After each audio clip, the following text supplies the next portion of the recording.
Magandang araw mga kabalen. Medyo may kadiliman pa ng konti. 6:18 in the morning. Maaga tayong luluwas papunta sa Capas, Tarlac. Kasama tayo ni Parin Joel sa kanyang farm sa bundok. So ako ay excited. Laging pumupunta sa lugar na yon, yung tinatawag nilang Sitio Bahag.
Check, 6:29.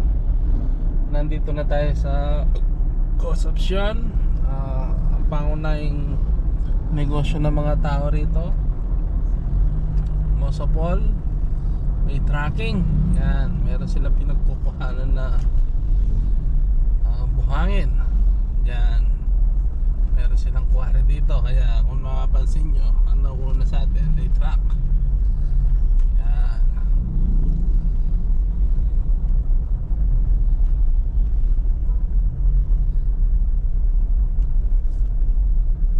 Dami na nag-aabang sa mga daan, maraming papasok.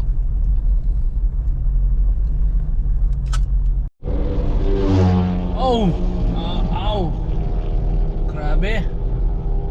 Ang tutulin nila, grabe, parang siya mambuhay.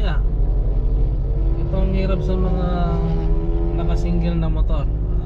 Hindi nila iniisip ang bukas. Hindi nila iniisip ang naghihintay sa kanilang mga pamilya. So sa daan na to, maraming dumadaan, no? Papuntang norte. Kagaya dyan sa Tarlac, maraming mga pasyalan dyan sa Tarlac, no? Papuntang Tinggalan, Aurora. Maraming dumadaan sa kalsadang ito. Sa mga motorista, no? Ako nagmumotor din ako. Pero sana naman ingatan natin ang sarili natin. Pagpapatakbo na mabilis at saka alanganin, dapat huwag natin gagawin. Alanganin yung mga patakbo nila, alanganin yung overtake nila. Ang dami na sa likod, nakailaw lahat, magra-rides. Maya-maya niyan nag-aabulan na sila. Kaya para maiwasan na aksidente, dapat mag-ingat sa kalsada. Hindi yung puro patakbo na mabilis. May mga angkas pa yung iba,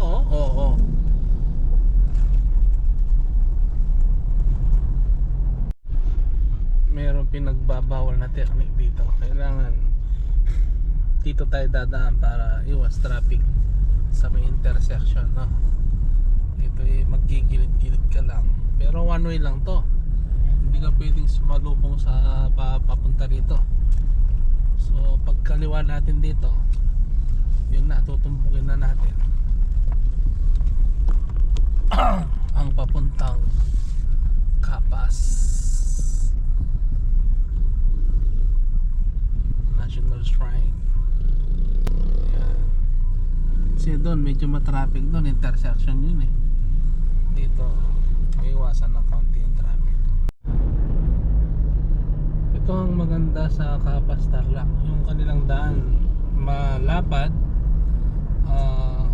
walang sira, hindi bako-bako. Tsaka yung mga motor dito medyo may disiplina.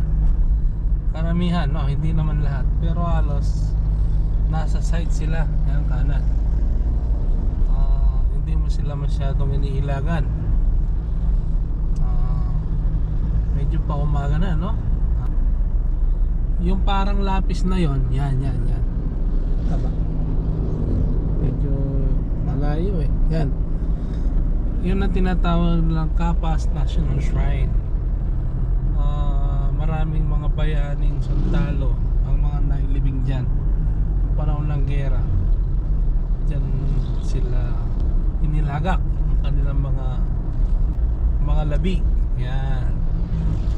So makikita mo dito, yan, no? Very hassle free ang daan dito. Sobrang lapad, 4 lane. Marami pang bakante rito. Yan, kita rito, no? Ito yung kanyang entrance. Maraming pumupunta rito. May binabayaran lang yatang environment fee 20 pesos. Maluwang sa loob yan, mga kabalen. Maraming mga nagpipiknik. Pwede may piknikan dyan eh. Siguro to, yan, pumasok na yan, no? Ito baka may hinihintay, papasok din to. Yan. Yun, pumasok na nga. Hindi kompleto ang rides mo papuntang Tarlac kung hindi ka mapapadaan dito. Ginagawa mo. Ang ganda po ng view rito. Ito pala ang farm ni Farm Joel, no? Rest house niya.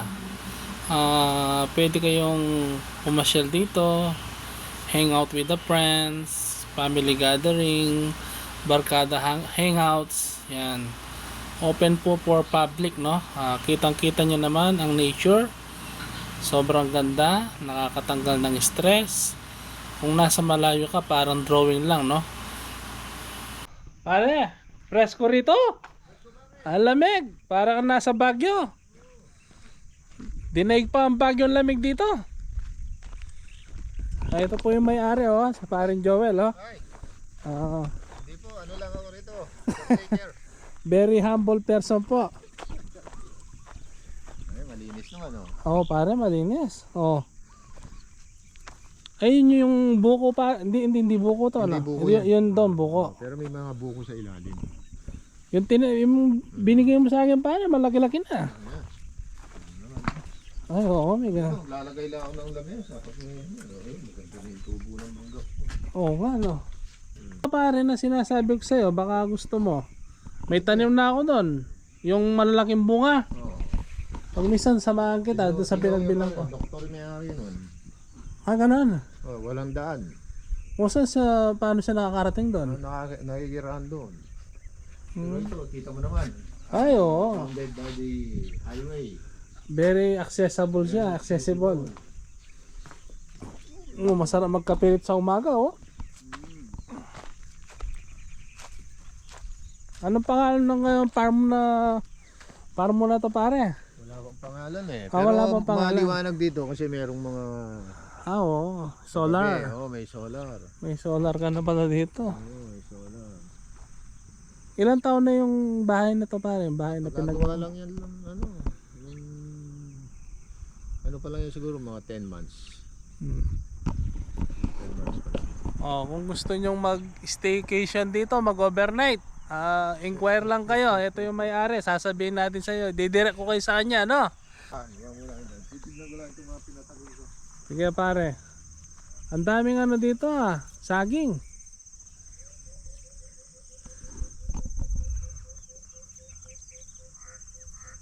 Ang daming ibon, maingay. Paliparin ko yung drone ko, pare, no? Kunin ko. Kunin ko yung drone ko. Sige, habang nag-i-spec ka dyan.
Sila yung tubig, supply ng tubig.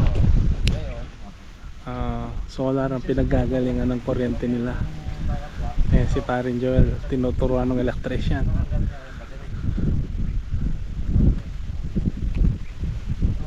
So sobrang lamig dito, grabe. Tignan mo naman yung hangin, no?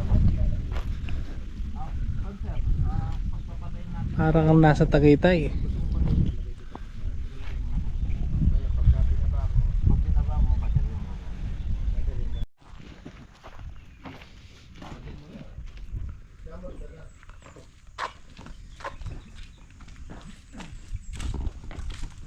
Kasi may tubig dito eh.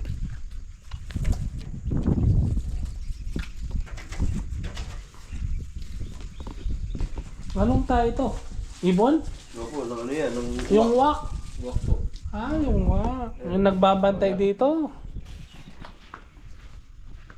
Dito siya naglalagay, no? May bahay siya. Dati may tubig dito eh. Lababo, may tubig eh. Saan nagaga? Kung prito eh.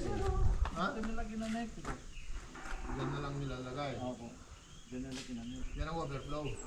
Ito po yung concert. Yung hose. Opo. Ilagay niya yung hose dyan. Para punuin yun. Oo, para pala yung ganun eh.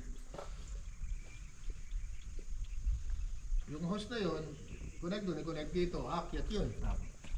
Kaya. Oh, ba't pa natin ano dito? Pwede naman pala yun. Hindi sir, automatic na yung lalagay ko sir eh. Automatic na. Opo. Pag na... May bunga yung mga ano, Brad? Sa tingin mo? Mga saging may bunga? Parang malalaking saging, no? Basta na tumubo niya yan? O tinanim? Basta na tumubo din. Walang ano dito, unggoy? Nakuha mo, no? Yung overflow. May unggoy din dyan. Baboy damo. Marami dito sir. Marami. Wala nagbebenta?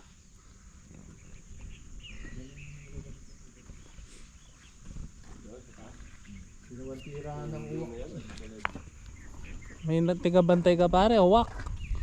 Dapat sana dito na siya tumatay, no? Pagtatay dito. Ang hirap pa naman tanggalin to. Silip to eh. Dito tayo ng manok, no? Hindi yan sir. Tayo Yung- ng uwak. Uwak, no? Yung kanina pare, yung pinicturan mo, binidyo mo, yung nandito.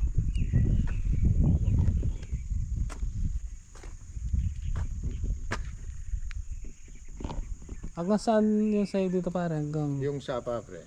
paikot. Ito, pre. Ito, may ano dito. May folder dyan. Okay. Dito kay congressman to eh. Okay. Mga big time pala yung mga katabi mo pare, no? Hanggang doon. Ayun o, puro ako. Ayan, no? Ayun, Kasawa pala eh. nag-asawa. O tara, parang hindi Tara, na lang tara. masyado maabala si... Hindi, okay lang pare, okay lang.